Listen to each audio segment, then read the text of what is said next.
William the Conqueror, the first Norman King of England.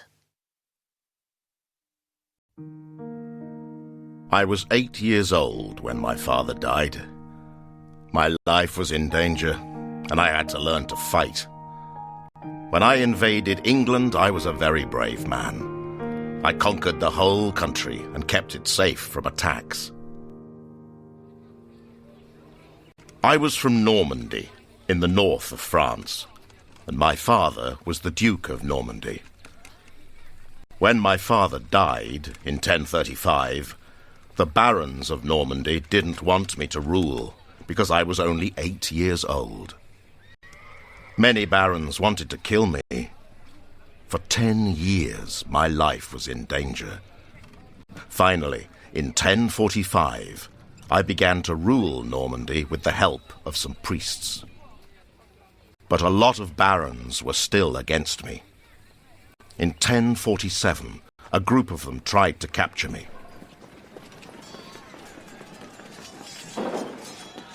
But I was able to escape during the night. I rode my horse to Poissy to meet King Henry I of France. "A rebellion against me will be the start of a rebellion against you," I said. The king's army helped me to fight. We won a battle against the barons. After that, I fought many other battles. I conquered more land, and I had a big army of soldiers.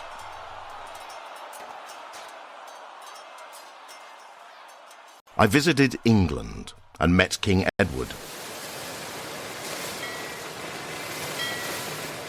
He had a lot of enemies, people who fought against him, and I had a strong army, so I offered him my help. He didn't have any children, so he offered me the English throne in return for my help. I also met Harold of Wessex, an English nobleman who was captured in France. I talked to the King of France and asked him to free Harold. Then I met Harold and told him, "King Edward promised me the English throne." Harold was happy because he was free. He said, "I'll help you to become king." But when King Edward died on the 5th of January 1066, Harold broke his promise and named himself king. I was surprised. I was Norman, but the English throne was mine. Now it was time to prepare for another fight.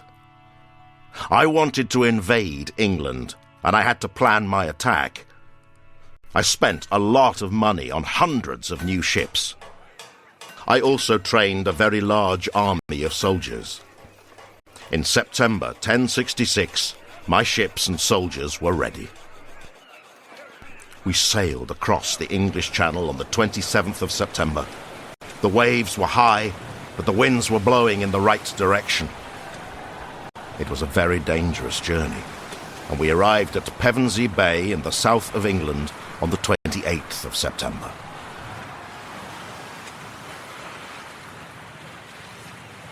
When we arrived in England, King Harold and his army were in the north. They were fighting other battles there. The king had other enemies. Other people wanted the English throne too. We got off our ships and waited. While King Harold and his army were quickly marching south, we were having a good rest. When the king arrived at Hastings to fight against us, many of his soldiers were tired and injured. After a good rest, my soldiers and I were strong, healthy, and ready for battle.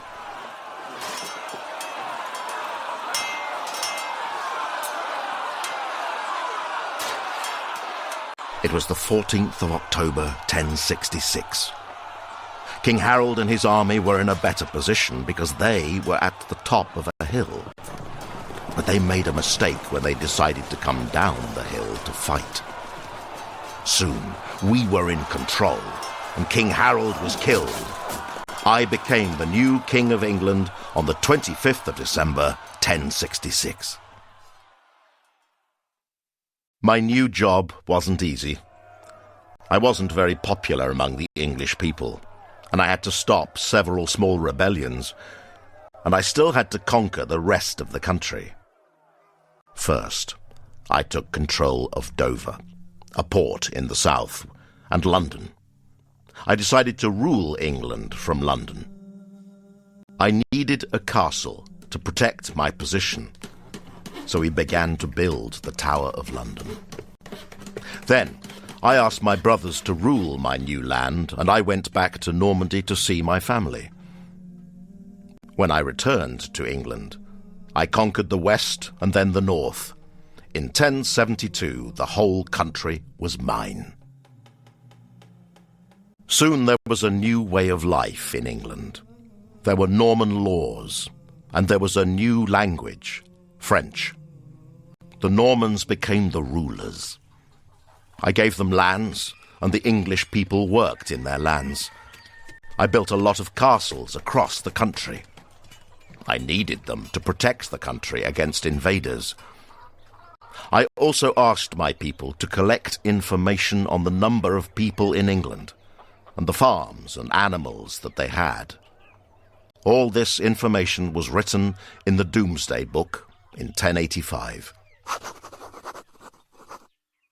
I died in Normandy in 1087. The next two kings of England, William II and Henry I, were my sons.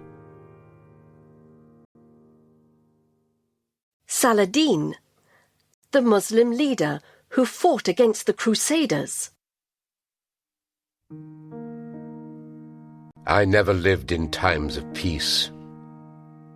In my land, there were battles during the whole of my life. I became a good soldier and the leader of a large army. I fought against the Crusaders and a lot of enemy tribes. I was born in the city of Tikrit in Iraq. I was the son of a rich Muslim leader. When I was a child, I lived in Syria. My parents and grandparents told me about the First Crusade, a war between Christians and Muslims. It was from 1096 to 1099. The Christians, who called themselves Crusaders, invaded our land to take control of the city of Jerusalem. Our people lost the war, and it was a terrible time. Our houses were destroyed, and a lot of people died. When I was 8 years old, the Crusaders attacked us for the second time.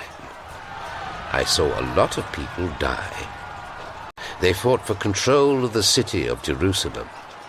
We fought to protect our land, our families, and our way of life. My parents told me the stories of our tribe.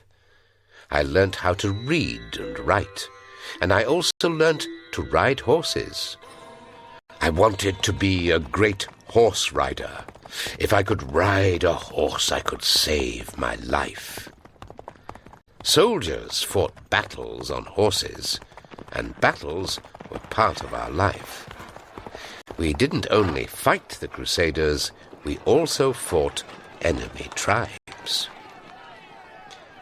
When I was a young man, I met the oldest men of my tribe. They talked to me about the past. They're thinking about the wrong things, I thought. We have to think about the future. We don't have to talk, we have to fight and attack. I decided to become a good soldier to protect my culture. I also decided to become the leader of the Muslim army against the Crusaders. I needed to meet the strongest soldiers of my time. I went to the city of Damascus, and I joined my uncle's army. His name was Shirkuh, and he was a great leader. I became a good soldier with him. When one day my uncle died at a party, I became the new leader of his army. For the next 15 years, I fought a lot of battles.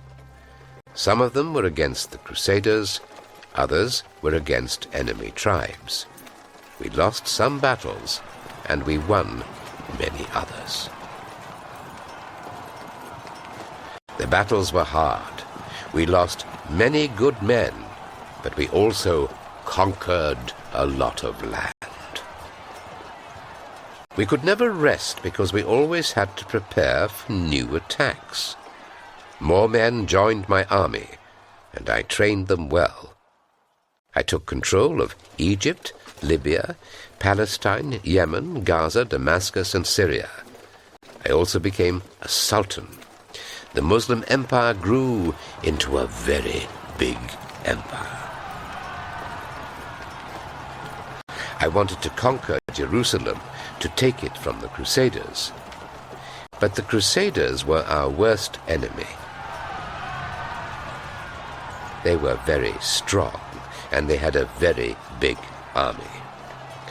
I decided to attack the Crusaders at the Battle of Hattin in 1187. We won the battle, and we took control of Jerusalem. I ended 88 years of Crusader control of our land. But 4 years later, the Third Crusade arrived. The leader was King Richard I of England. His army was strong, and he won the Battle of Arsuf against us. The king's horse was killed, so I sent him 2 horses. I also sent him a doctor because he was injured in battle. The people were surprised. I was a good man. Then we fought another battle, and my army won this time. In 1192 I made peace with King Richard because we wanted to stop the war. We made an agreement. Muslims controlled the city of Jerusalem, and Christians could come to visit it. I decided to go back to Damascus because I was ill and my job was done. We had control of our land. On my way, I thought about my life.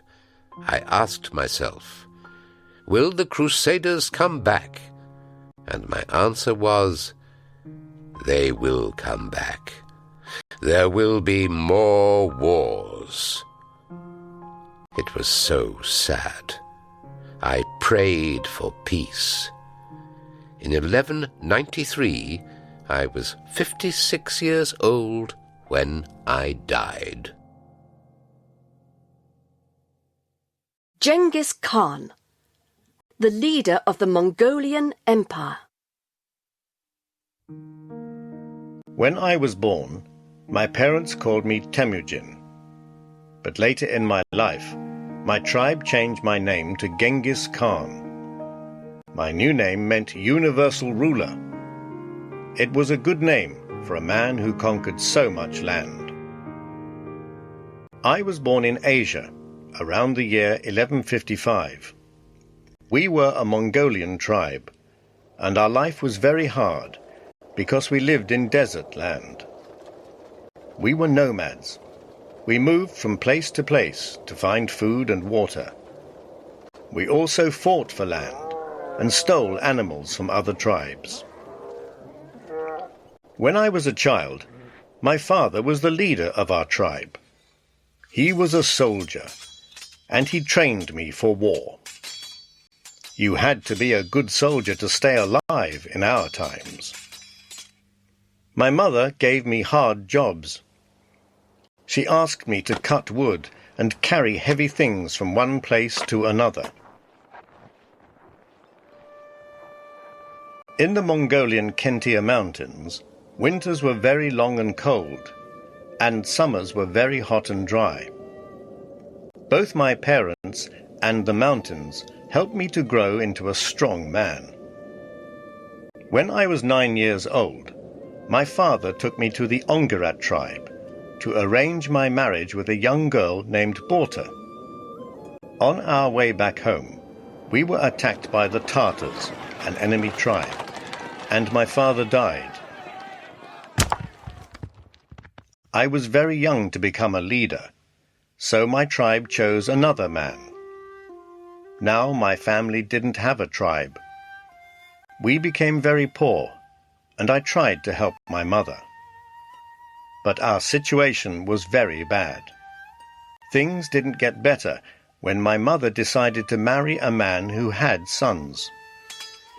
One day, I had a fight with one of my half-brothers, and he died. When I was 16 years old, I married Borta, and our two tribes united.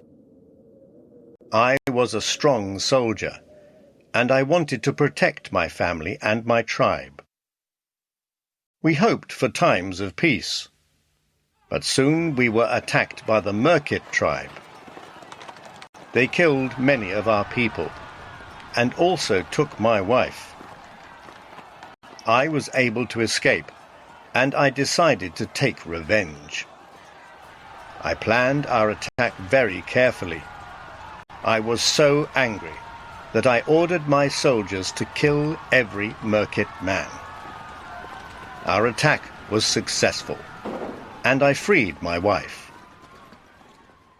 Borta and I had a good family life, and we had 4 sons. But life was not easy for us, because our enemies were always watching and waiting to attack. When I was about 20 years old, I was captured by the Taichi Ud tribe, and while I was their prisoner, they beat me, and I had a very bad time. When I finally escaped, I said to myself, "This time my revenge will be bigger than ever." I had to plan a terrible attack. I decided to take my time to plan my revenge more carefully than before. I needed a large army, so I united my army with the army of another big tribe. Their leader was Ong Khan, a very powerful man. I now had an army of 20,000 men. But I needed more than a large number of men. I needed the strongest men of all. So I trained them to be strong. Our task was to eliminate all the other tribes. First, in 1196, we attacked the Tartars, the tribe that killed my father. I ordered my soldiers to kill every man in their tribe. Next, we attacked the Taichi Ud tribe. Then we moved on to attack the Naiman tribe. Soon I had control over a large part of Mongolia. I had a lot of land and more power than ever before. My army was so big that I needed new ways to fight enemy tribes. I sent spies to get information, and then, when the battle started, we used drums and smoke signals to communicate with one another. My new idea worked really well. We won every battle. Several tribes united with us because they wanted to be on our side. My army grew to more than 80,000 men. My soldiers were very good at riding horses, and they had the best weapons. Very often, when other tribes heard us coming, they didn't fight. They chose to unite with our tribe, because they knew that we killed every man from an enemy tribe. My people thought I was the god of the Mongol people, and called me Genghis Khan. Then problems started. My tribe was very big, and we had very little food. I needed to conquer more land outside Mongolia. We moved on and asked other tribes to join us. But some of these tribes didn't want to join us because their culture was very different from our culture. They didn't want to become a Mongolian tribe. So we attacked them and killed them all. I conquered a lot of Muslim and Chinese lands. I also conquered the central part of Asia and took control of trade routes from China to Europe. My army had about 200,000 men now. During my life, I not only fought, but I also worked hard to look after my tribe. I asked my people to write our law. People shouldn't steal animals or sell women. People who broke the law should die. I was a great ruler and trained my sons to be great soldiers. Be prepared, I told them. Attack the enemy before they know you are there. The future of my empire depends on you. When I died in 1227, my empire was nearly 24 million square kilometers.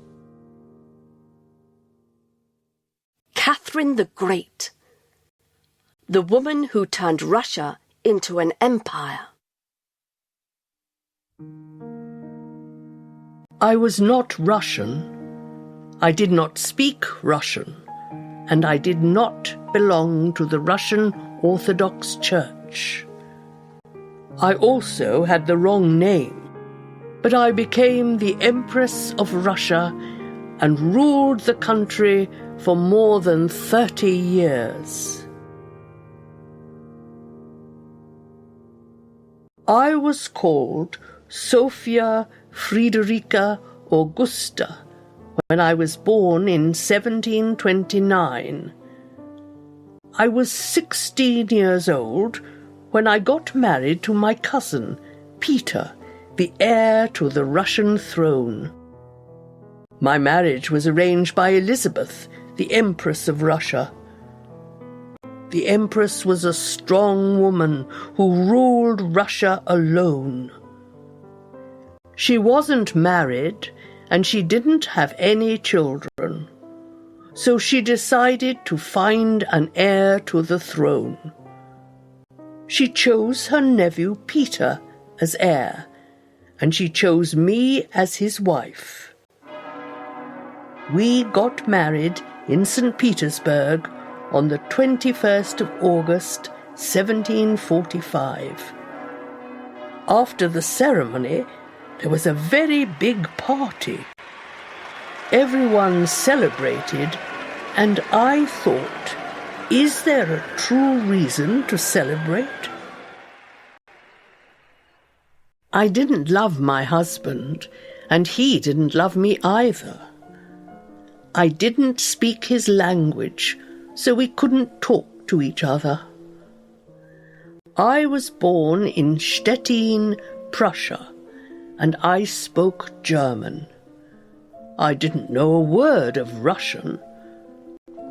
Our marriage was unhappy because we weren't interested in each other. Soon the Empress started to worry. Her plans weren't working well.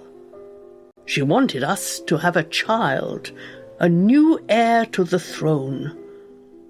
But soon I had a beautiful baby son. His name was Paul. The next years were a sad and difficult time for me. My baby was taken from me, and the Empress didn't let me see him very often. She wanted to take care of the boy and decide on his education. She wanted to have everything under control. I was very upset. I knew that I had to understand Russian to be able to compete with the Empress. I started to study day after day and night after night. I also needed to change my Protestant religion. I changed my name from Sophia to Catherine, and I joined the Russian Orthodox Church. I grew into a strong woman myself. When the Empress finally died in 1762, my husband became Peter III, Tsar of Russia. But this was not good news for me. I was worried about my future. My husband might kill me or put me in prison. He wasn't interested in me. I thought about the Empress.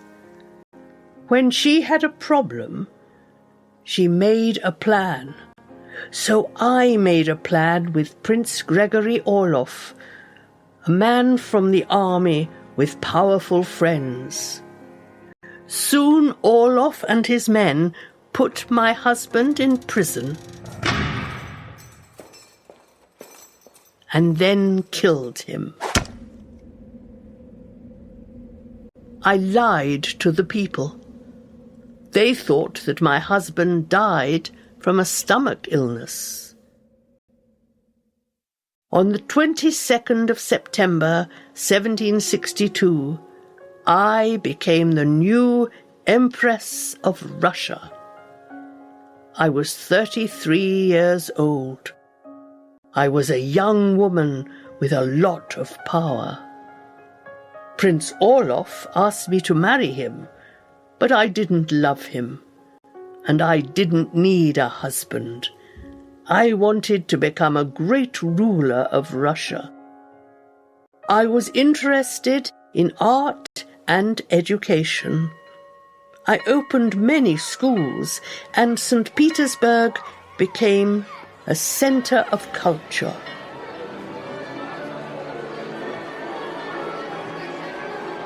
I was able to solve every problem I had. When there was danger of a war in Russia because the noblemen didn't like my new ideas, I gave orders to kill their leader.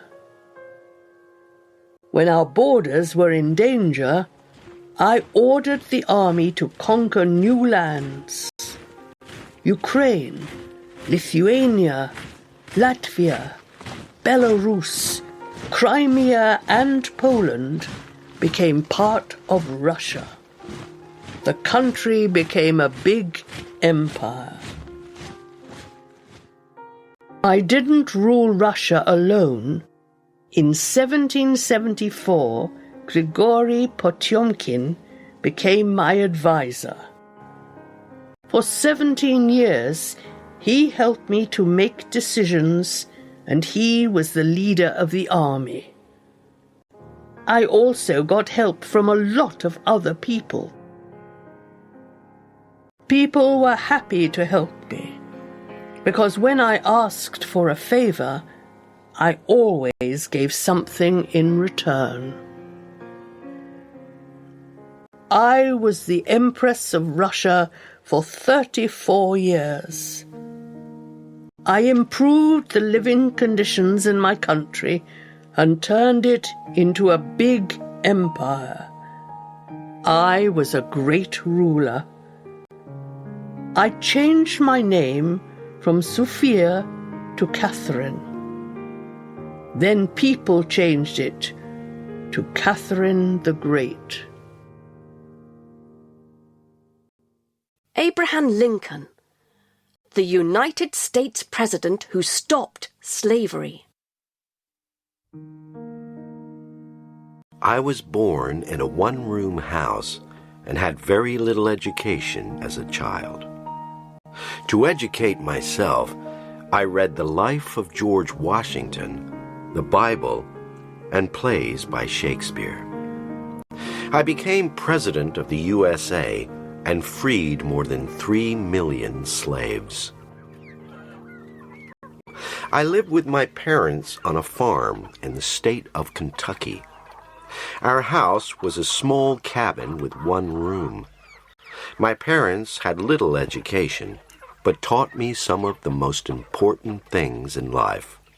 Respect and justice were always valued in my house. I was a child when I learnt that life was hard. I worked on my father's farm in both good and bad weather. When I was 9 years old, my mother became ill and died. Soon my father began to have problems with the farm because he couldn't compete with the other farmers in the area. They owned slaves who worked for them, but my father did not.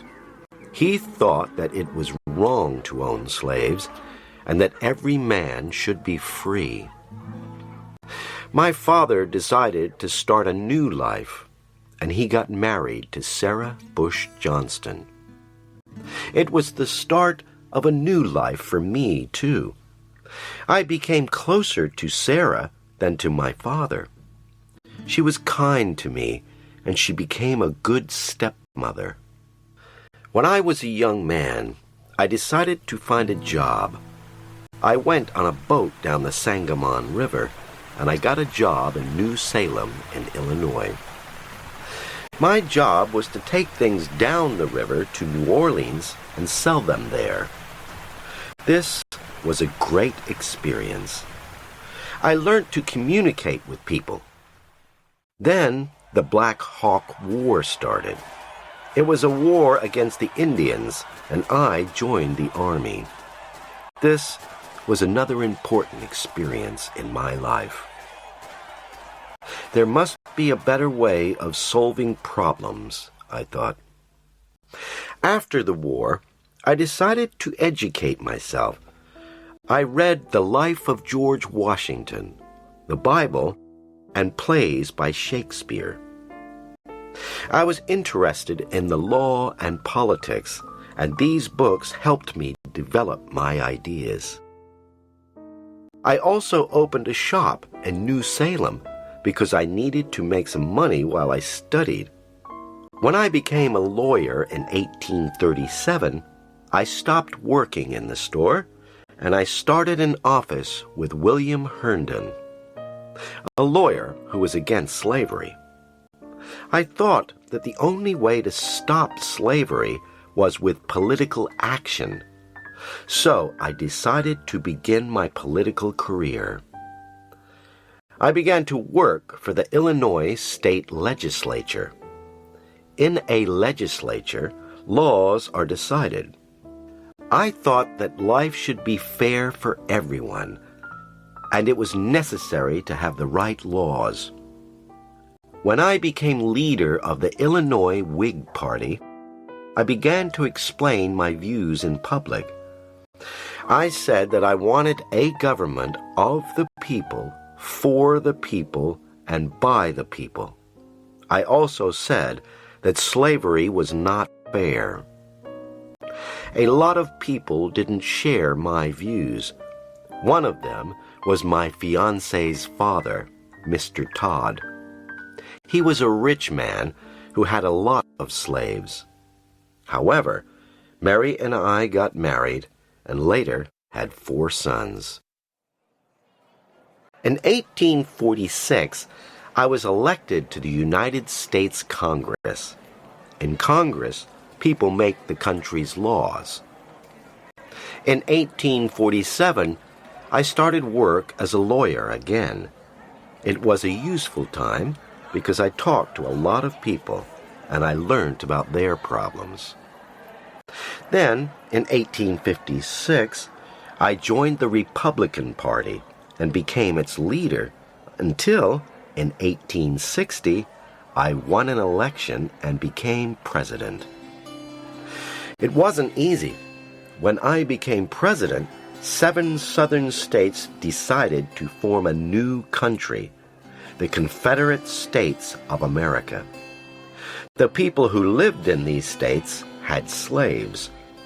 They didn't want me as president because I wanted to stop slavery. On the 12th of April, 1861, I declared war. I wanted to join the North with the South into one country again, and the American Civil War began. It was a sad time for all of us. 2 years later, I declared that more than 3 million people were free from slavery. Now, white people had to pay black people for their work. Many of them didn't want to pay them. but they had to respect the law. In 1864, I started my second term as President of the United States.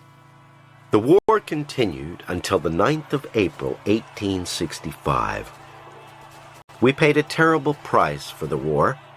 600,000 Americans died, and the war also cost my life. One day, I was at the theater with my wife when I was shot and killed by John Wilkes Booth. He ended my presidency, but he did not end my cause. I died, but the country was one country again, and slaves were already free. Queen Victoria, the queen who gave her name to the Victorian age. I was one of the most famous queens in the world, and I gave my name to the Victorian age. But when I became Queen of England, I didn't want to be queen. I was very young. I was born in London on the 24th of May, 1819. I was the only child of Edward, Duke of Kent, and Princess Victoria Mary Louise of Saxe-Coburg. I became queen when my uncle, William IV, died in 1837. I didn't want to become a queen. I was 18 years old, and I wanted to have a good time. Also, although I was educated in England, I felt more German than English. I spoke German because my mother was from Germany, and she spoke to me in her language.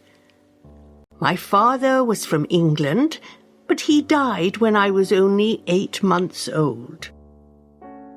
As soon as I became queen, I learnt that I had a lot of responsibilities, but no power at all.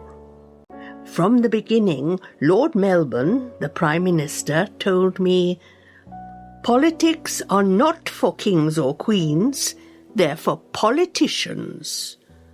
I have to change this, I thought.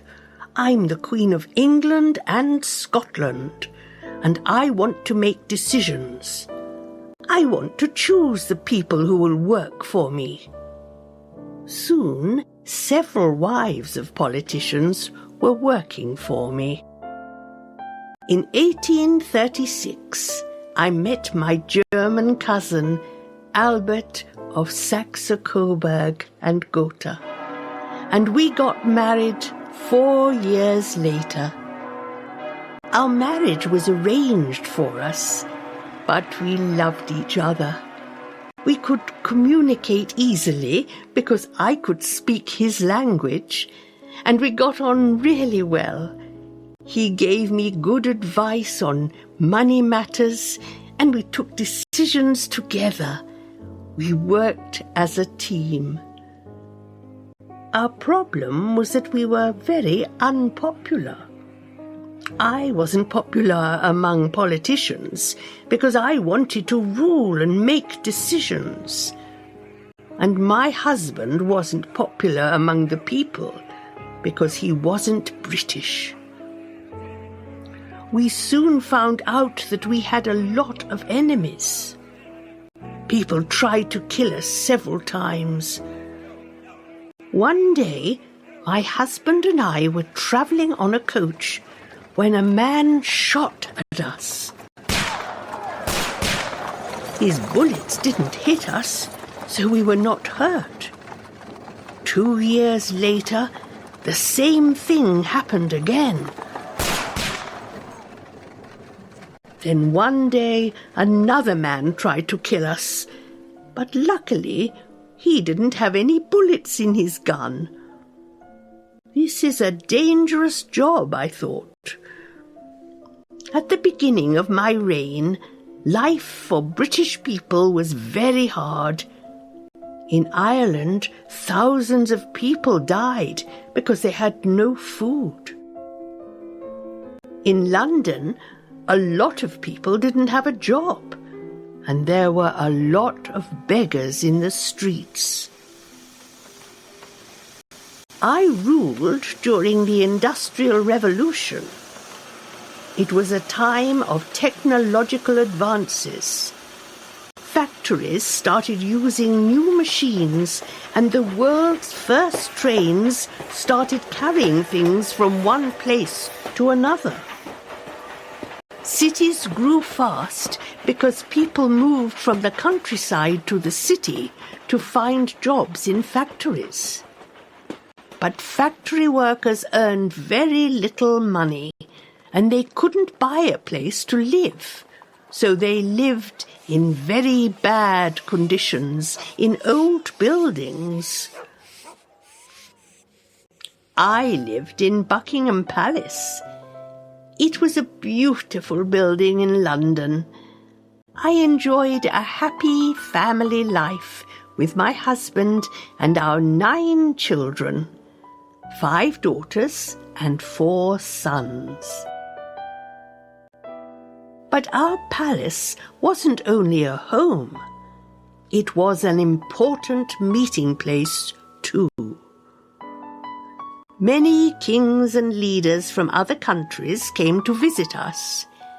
They liked the beautiful building and the paintings on its walls. Another important building in my time was Crystal Palace. It was in London too. It was a very large building made of glass. In 1851, there was a great exhibition at Crystal Palace. People from all over the world came to see the new inventions and machines that were shown there. My husband and I often went to the exhibition to meet the visitors. We enjoyed our public life. But one day, in 1861, when I was 42 years old, Albert became ill and soon died. I never recovered from his death. I was the mother of 9 children and the ruler of a big country. I had a lot of responsibilities. My servants, the people who worked for me, and government officials tried to help me, but life was very difficult. I decided to stop my public life. During my reign, Britain became the most powerful country in the world. The British Empire grew and became the biggest empire in history. It included India, Australia, Canada, and South Africa. There was much more trade. There were more jobs for the people, and living conditions were better for everyone. I never visited any of the colonies of the British Empire, but I travelled to Scotland several times. I had a friend there, and I liked to talk about my problems with him. His name was John Brown. People didn't like my visits to Scotland because they thought that I spent too much time there. I knew that I wasn't a popular queen. I also knew that my visits to Scotland were not helping me to become popular. But one day, when I was coming back from one of my visits, a man tried to kill me. To my surprise, people were sorry for me. I became a popular queen, and later, when the country celebrated my reign of 50 and then 60 years, people were very happy and showed a lot of respect for me. I kept a diary during my life. I wrote about 2,500 words a day. My notes helped me to think and make the right decisions. I wanted to help my people, and I did a good job. I ruled my country for 63 years and 7 months, and I gave my name to a period of history, the Victorian Age. Well, the story comes to an end here, but you mustn't stop here. Vocabulary is a fundamental aspect of English proficiency. I have compiled a list of challenging words from this story, along with their English definitions and example sentences used in the story. Let's get started right away. Queen. A female ruler of a country, for example, a queen rules a kingdom. I was one of the most famous queens in the world, and I gave my name to the Victorian Age. Attacked. Tried to hurt or defeat using violence. When I was 8 years old, the Crusaders attacked us for the second time. Parents. Your father and mother. My parents had little education but taught me some of the most important things in life. Invaded. Entered a place in large numbers and took control of it by force. When I invaded England, I was a very brave man. Liked. Found enjoyable or pleasing. They liked the beautiful building and the paintings on its walls. Moved. Changed location or position. We were nomads, we moved from place to place to find food and water. Bush. Land covered with small trees and bushes. My father decided to start a new life and he got married to Sarah Bush Johnston. Ruled. Controlled and governed a place or people. The Empress was a strong woman who ruled Russia alone. Worst. Most unpleasant, difficult, or severe. But the Crusaders were our worst enemy. They were very strong and they had a very big army. Worked. Performed a job or activity. During my life, I not only fought but I also worked hard to look after my tribe. Lord. A man of high rank or authority. From the beginning, Lord Melbourne, the Prime Minister, told me. Kept. Retained possession of something. I conquered the whole country and kept it safe from attacks. Stole. Took something without permission. We also fought for land and stole animals from other tribes. Favor. An act of kindness.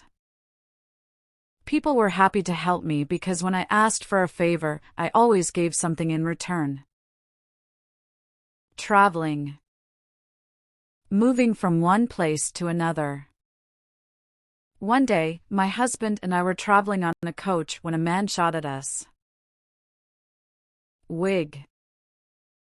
A member of a political party. When I became leader of the Illinois Whig Party, I began to explain my views in public. Watching. Looking at someone or something attentively. But life was not easy for us because our enemies were always watching and waiting to attack. Taught. Provided knowledge or instructed. My parents had little education but taught me some of the most important things in life. Turned. Changed direction or orientation. I improved the living conditions in my country and turned it into a big empire. Returned. Went or came back. When I returned to England, I conquered the West and then the North. Blowing. Moving air. The waves were high, but the winds were blowing in the right direction. Tsar. Emperor of Russia. When the Empress finally died in 1762, my husband became Peter III, Tsar of Russia. Owned. Had something as property. They owned slaves who worked for them, but my father did not. Bay. An area of water near land largely surrounded by land. It was a very dangerous journey, and we arrived at Pevensey Bay in the south of England on September 28th. Taken. Removed from a particular place. My baby was taken from me, and the Empress didn't let me see him very often. Mongolian. Relating to Mongolia or its people. We were a Mongolian tribe, and our life was very hard because we lived in desert land. Decided. Made up one's mind. Things didn't get better when my mother decided to marry a man who had sons. August. Respected and impressive. We got married in St. Petersburg on August 21, 1745. Helped. Provided assistance. For 17 years, he helped me to make decisions, and he was the leader of the army. Now, are you ready to test your understanding of the story? Let's see how well you were paying attention. Who was the first Norman king of England? How old was William the Conqueror when his father died? Why did William have to learn to fight at a young age? What promise did Harold of Wessex make to William? What happened when King Edward died in 1066? Where did William's army land when they invaded England? What advantage did William's army have before the Battle of Hastings? When did William become King of England? What did William build in London to protect his position? What was the Domesday Book used for? Who did Saladin fight against throughout his life?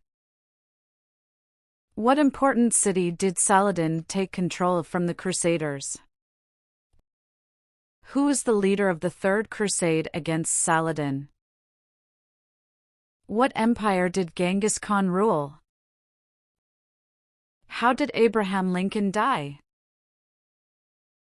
Thank you for watching. Please take a moment to hit the like button and subscribe to my channel. Your support really motivates me to keep creating content. I appreciate you all, and I'll see you in the next video.